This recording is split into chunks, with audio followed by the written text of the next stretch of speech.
hear that? Apparently no one heard anything when my friend Ben shot a .38 caliber bullet from his Smith & Wesson handgun into and through an innocent woman's head before ending his own life. Laurice's only mistake was falling in love with Dr. First and inviting him to live with her not long after they met.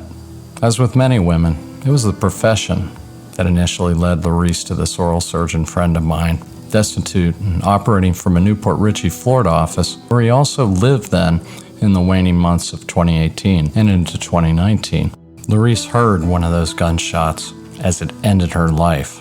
Sometime after pleading for someone to save it during this 911 call she made at 10 p.m. Eastern Time on June 3, 2019, from the Oldsmar, Florida condo where she lived with Ben, a place Laurice's mother owned. I just want him gone. That's all. There's nothing wrong. I just want him gone. Just want who gone? I just want my boyfriend to move out. I can't. I can't. What happened? I don't want you. Hello? I just can't. The 911 operator attempts to call Laurice back.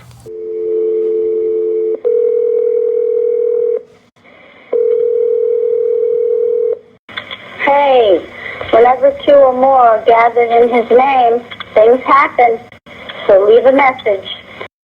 Laurice apparently had Dr. First Baker acted, or she at least attempted to, in accordance with this Florida law that allows people with mental illnesses to be held involuntarily for up to 72 hours in a mental health treatment facility if they meet certain criteria. Presumably, after this action ended or failed, Ben returned to Laurice, who had seen and experienced more than enough, demanding he move out. His bags were packed, and by the door that seething night, with temperatures still well over 80 degrees when the sun set at 8:24 p.m. That afternoon, however, at Ben's Newport Richey office, everything was peaceful and normal, according to Summer, an assistant who had worked with Ben for the past year. I'd heard air conditioning problems had surfaced there, although she didn't mention that or any related tension. We were all sitting around. There wasn't a whole lot going on. I had a massive ear infection, and he gave me a prescription for that. We were sitting around talking, and then he was saying, hey, we should really start looking into getting health insurance for us in this company. And we should look into, he just started talking all these future things. We should do health insurance. And I don't remember what the other piece was, but it was just very like about the company and growing and, you know, things that we should do this as like a future thing, very future talk. As part of this podcast, my wife Lucy and I met with Laurice's mother, Lenore, and Jess, one of the 5 grown children Laurice had and loved from a marriage that lasted 25 years and ended not long before she connected with Dr. First. Here's Jess on the police follow-up. That whole thing's ridiculous. Showing up that night and then being like, yeah, we were here last night for 2 hours. Yeah. I've on accident called 911 at work, and they had all of us stand up. They searched the building because there was a 911 hang up, Right. and they thought somebody was there. Like, that was not done. Like, they did not do their due diligence there. They did not. And it's sad. I don't want to say that like the ands and the ifs and the whats used to really like drive my mind, like little ants running around constantly. So I try to eliminate all of that and just, you know, move forward. But yeah, I think that they could have definitely, because that could be somebody else's mom. That could be somebody else's, you know, daughter. When the 2 investigating officers arrived, one indicated in a corresponding report that he sensed someone was behind the condo door, peering from the peephole. They observed that the truck in the unit's parking space belonged to Dr. First, yet apparently didn't bother to look up the litany of charges he had in the county's arrest records, easily retrieved by the public in seconds. They included current probation for domestic violence with strangulation in Pinellas County. After talking to neighbors who said they didn't notice anything suspicious, the officers took one other action, calling Laurice's phone, which they could hear ringing inside the condo. Instead of breaking down the door or insisting someone answer the phone for God's sake, they left a message, twice, requesting she urgently return their calls. Hey, whenever two or more are gathered in his name, things happen. So leave a message. Despite the happy, positive tone of her voice, encouraging callers to leave a voicemail, nothing good was happening inside that condo when the officers left the premises. They didn't contact the condo owner, Larissa's mother, or take any further steps, except back to their patrol cars, ready for the next call of duty. The Pinellas County Sheriff's Office returned to the condo the next day as Larissa's family had become worried. She wasn't returning their calls either. It had been more than 24 hours since they had followed up on the 911 call. This time, during a welfare check, they broke the door down and discovered Ben and Larissa on the blood-drenched bed, their brains splattered. It remains unknown how long ago those 2 gunshots went off in those 24 hours, or if anyone heard them. Although Ben owned silencers, no reports we could find said he used one in this final instance of his life and Larissa's. No one investigated why this tragedy occurred or showed willingness to acknowledge fault or that some changes were warranted or would be in the works. Not the Sheriff's Department, the Medical Board of Florida, who indirectly enabled Ben to this fatal moment, nor the justice system that let Dr. First back on the streets after felony assault charges, including domestic violence with strangulation. In bloody hindsight, I can see I personally didn't do enough to stop Ben, not thinking he was capable of such a dreaded act. He had been out of jail for more than a couple of years, struggling yet seemingly on a decent track, living with Larissa, who lovingly supported him, only gradually becoming aware of the mounting risk. And that risk was certainly heightened with Ben in constant possession of firearms, whether permitted or not by law. Ben's son Jared had this to say. He always kept them locked up in the safe when they weren't being used. He didn't even like us having toy guns. He hated them because they taught us the idea of pointing guns at each other without consequence. Were you ever worried about the fact that he did have access to guns? To be honest, it's going to be weird, but no, not really. Honestly, the incident was a huge surprise to me because his 2 incidents before that where he was in jail, for one, they weren't for any firearms violations or anything like that. I mean, he had them confiscated from him during that, but he wasn't, the incidents didn't have any relation to him with firearms. It seemed to me he owned guns like he owned cars. I mean, although he used his car, he cared about cars way more than guns, in my opinion, at least. He kept 1 or 2 cars that he drove all the time, and he ran them into the ground. Every single thing he owned, car-wise.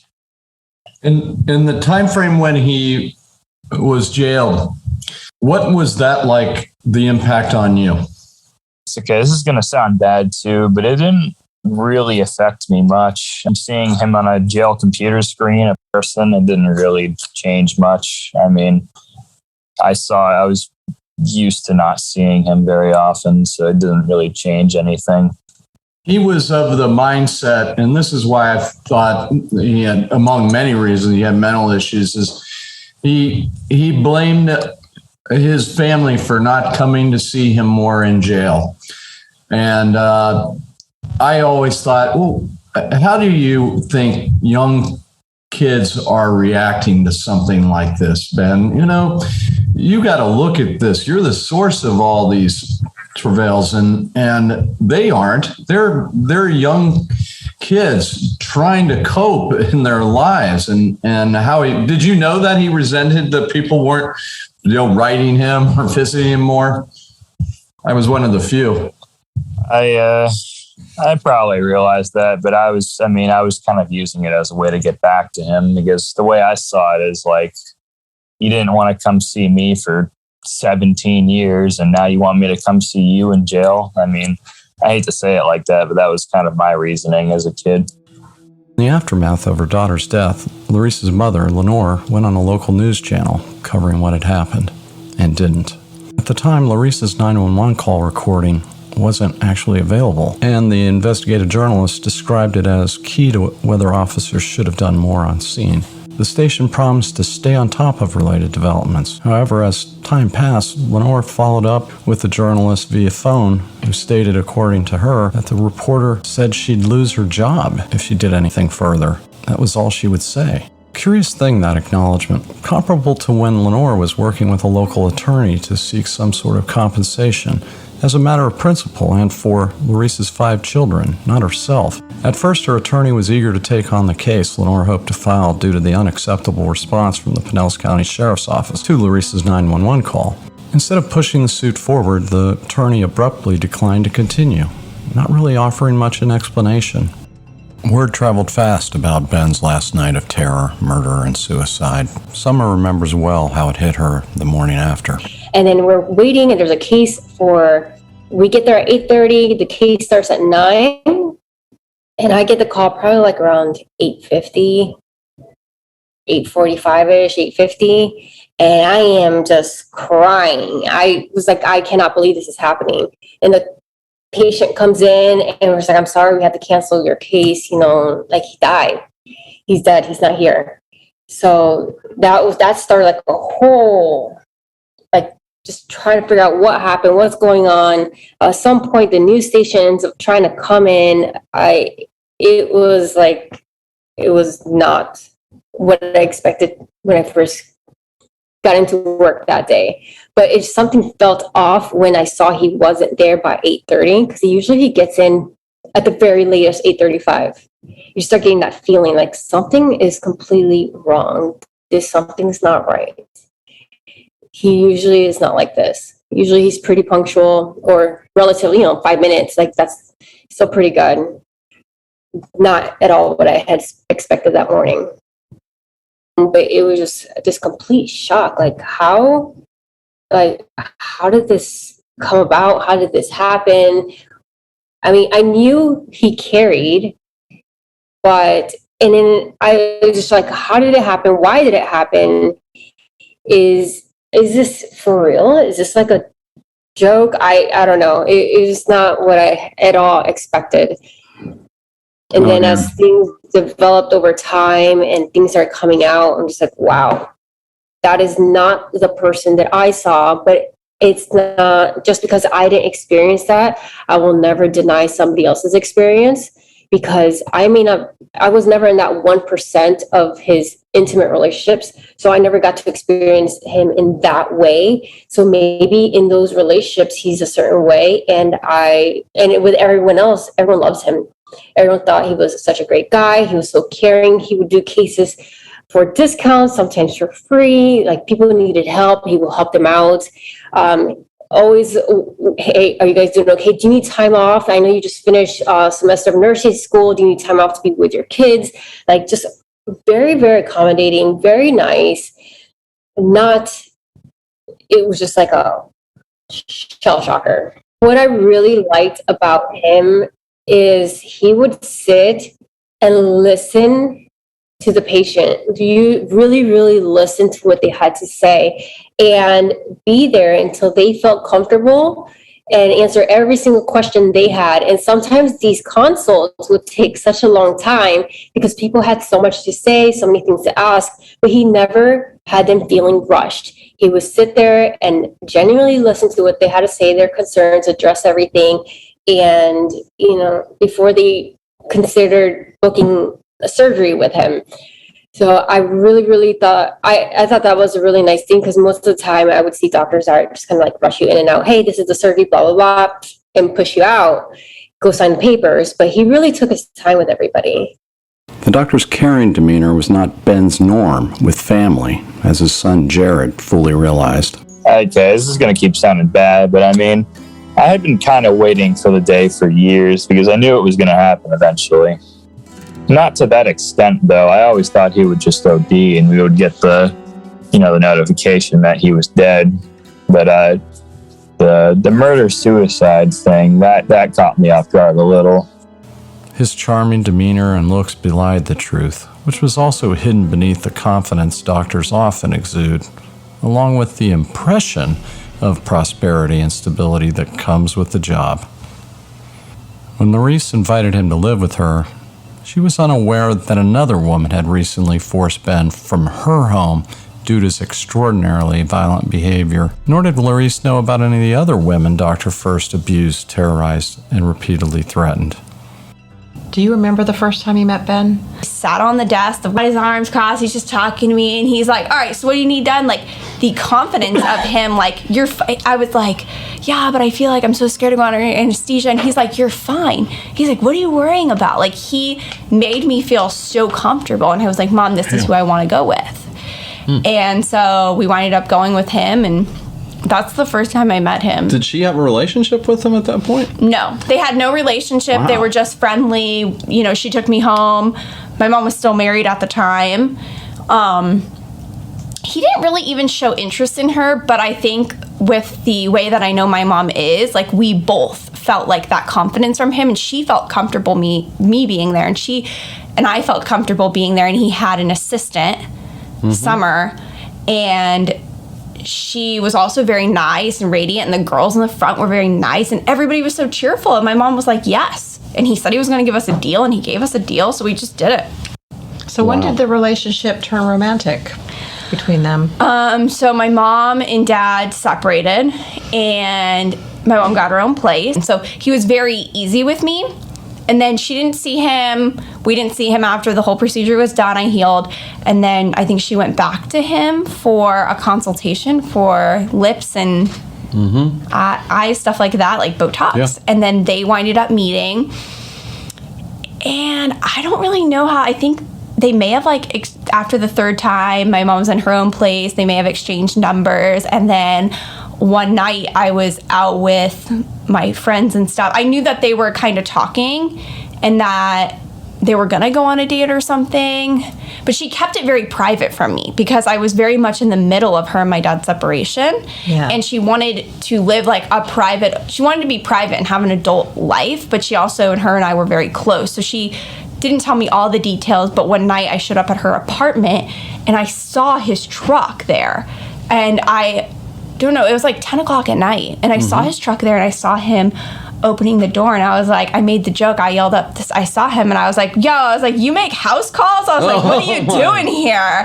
And he started laughing, she started laughing, and then I came inside, and we just, like, BS, I just, like, talked some shit with them, and then we, like, moved forward, and then I wound up leaving that night, and they were both laughing, and then I think she winded up admitting to me that he stayed one night, or I think they went on a date, and she asked me to take her dog, she has a little Yorkie, and she asked me to take the dog. So it was very blurry because she was trying to be private, but then also trying to talk to me as well, like in little bits. So that's what I think happened.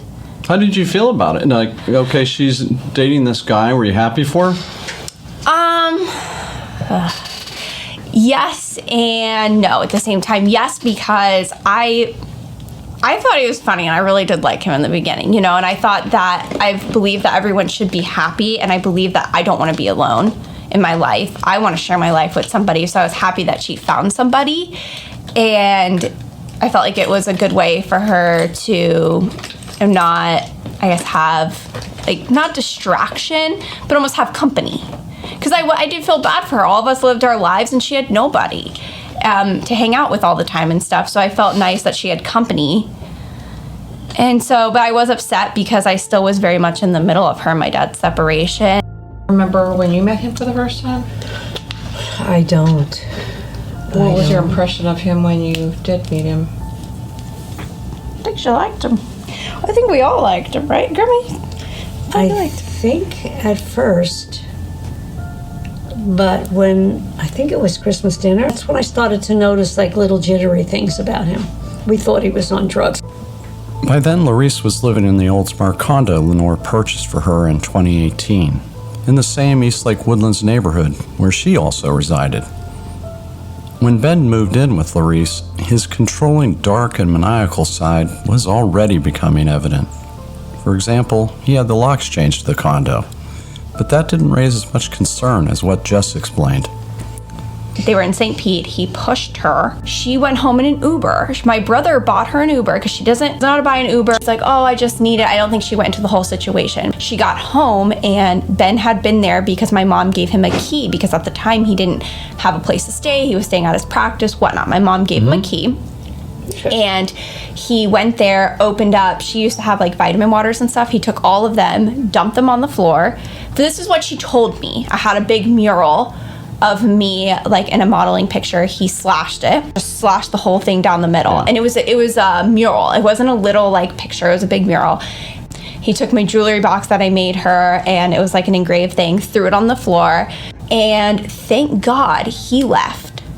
So he left. She was so upset. I wound up talking to her the next day. He took her iPad. She loved her iPad. She was really upset. She wanted us to go with her to get a new iPad. And then he called her crying and left her like voicemail after voicemail after voicemail. And then she winded up slightly telling me she met up with him for dinner a couple days later. And then I was concerned.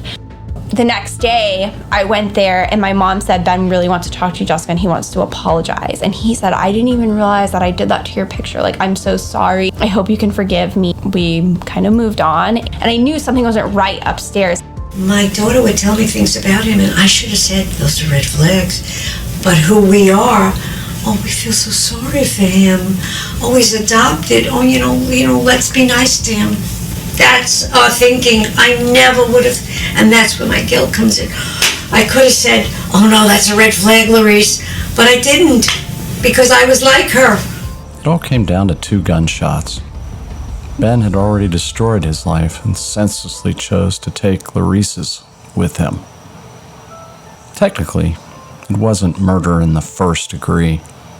That's legally defined as premeditated, a deliberate killing of a human being, typically with malice, for example. Ben had accomplices, the systems that allowed him to practice medicine, that allowed him to get out of jail, that allowed him to abuse women.